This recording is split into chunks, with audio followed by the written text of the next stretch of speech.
What's up, guys? Dave Mate from circleofdrink.com, yerbamateland.com, back for another review. Today we are reviewing Romance.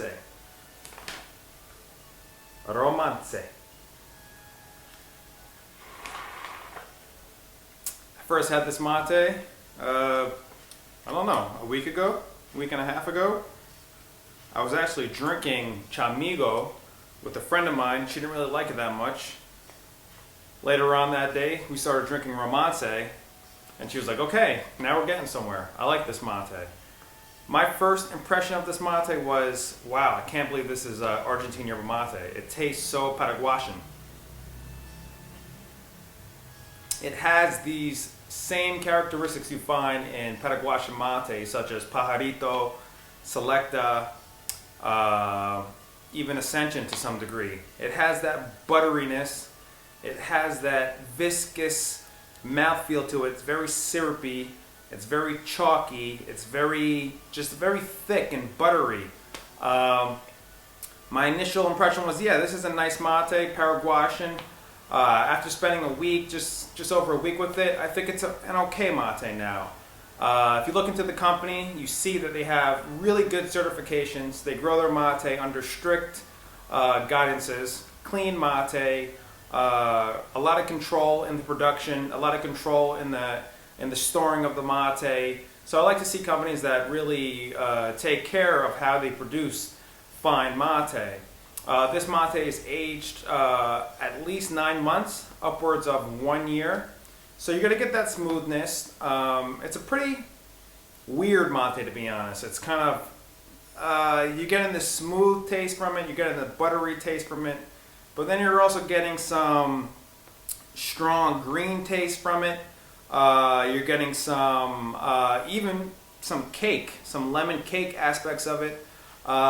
So the mate is somewhat versatile, but I feel like the taste and the flavors are somewhat discordant. They're not really working together. They're a little bit in, disharmony, in my opinion.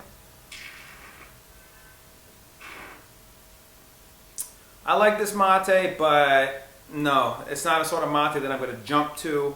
Those of you who've been watching my videos for quite some time now, you know that I really like mates that have something to say. I like mates that have a sort of character, whether it's a good thing, whether it's a mate that takes a risk and it's really sour or really sweet or really something. It has to be something.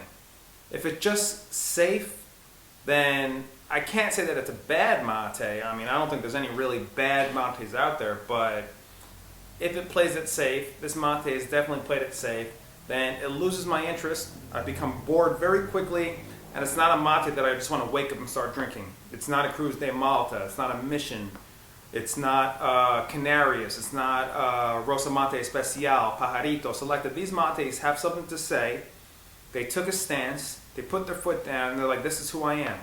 But then you have mates that are more safe, Union Suave, pretty safe, Nobleza Gaucha, pretty safe, Romance, pretty safe. What's another example? Even to some degree, Circle of Drinks Ascension is kind of a safe mate. Yes, it has something to say, but it's kind of quiet. It's not really jumping up and down and around.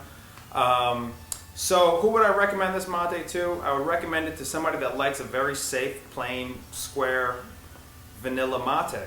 When I say vanilla, I mean plain, nothing really extraordinary going on. This may be a good mate for someone just getting into yerba mate. One of the good things about this mate is that you're not going to find any astringency. The best thing this mate has going for it is that it's butter smooth. It's super buttery, almost too buttery to the point where it's slightly boring, for me at least, the seasoned Matero.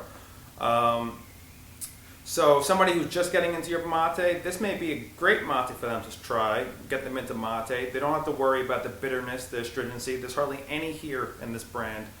Those of you that like, let's say, Nobleza Gaucha Sin Palos without the white twigs, you probably would like this mate. And believe it or not, those of you that like Yerba Mate, Chimarrão, raw green yerba mate from southern Brazil, you may appreciate this mate because this mate has that sort of I don't want to say floral. This mate isn't too floral to me, but it has that sort of banality to it, which I find in yerba mates. It has that calmness to it. It has that plainness to it, that sort of, just sort of lack of extreme, boisterous characteristics. That's why a lot of people like those mates from southern Brazil, because they're just so quiet and they're so calm. They have nothing to say. I personally like something that has something more to say. So Romance, what else can I say about this mate? You know, it wasn't a mate that really took me time to figure out. I usually spend a couple weeks, or at least a week and a half, 2 weeks to figure out a mate on average. This mate I was able to figure out very quickly. There was nothing really hidden in any of the corners. It was just kind of, this is who I am. I'm a very simple, plain mate. Love me or hate me. So, I was about to say Rosa Mate, Romance. Check it out, guys. It's a very popular brand. It's been around for a while now. I believe in 1963, 1967 or so. That's when the actual brand was produced. But the founders of this company, they've been in the mate business for a long time now. So it's a very old company. Those of you that like traditional Argentine yerba mate, check out this brand, and let me not forget, let's talk about the cut and things like that. This is your traditional Argentine cut. I would say this is a little bit heavy on the palo side, which gives it a little bit of a sweet factor. The more palos, usually the sweeter the mate is. Classical Argentine cut. The cycle, somewhat disappointing. I would say it's a short to maybe medium cycle, leaning down towards a short cycle. The body, I would say, is a solid medium body, which I haven't seen in a while. Usually I'm seeing light to medium, or medium to full, or full. I would say this is just a solid medium bodied yerba mate. Nothing too crazy, nothing that's going to punch you in the mouth, and nothing too light like Union Suave or Liebig, these mates that are very light. This mate is streamlined. I would say it's pretty stable.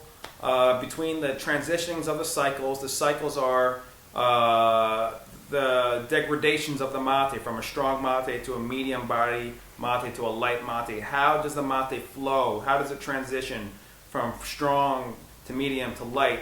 Some mates do this very gracefully, some mates don't. Some mates collapse the cycles, which is called cycle collapsing, which I spoke about in my last video. So again, guys, I can't say it enough. Mate is like wine. Mate is like anything fine and gourmet. So many different types out there. So many different levels to this. Keep on drinking mate. Whether it's, you know, maybe you just like one brand, fine. Stick with that one brand and study that one brand.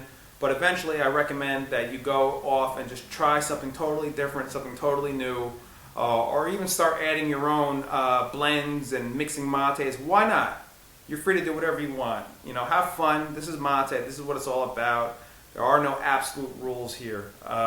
So guys, this is Dave Mate reporting from Buenos Aires, Argentina. Been back here for almost a month now, drinking a whole bunch of yerba mate, working on a film, working on a new book, working on everything yerba mate. You know me, I'm the craziest guy you know about yerba mate. I love this stuff.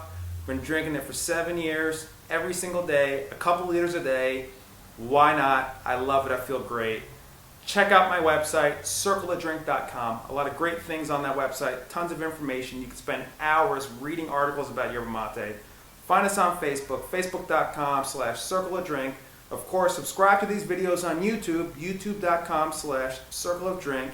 And if you're in the mood for some other popular brands that are found throughout the world, found pretty much throughout South America, check out yerbamateland.com. All right, guys. It's been a pleasure. Salud. Peace.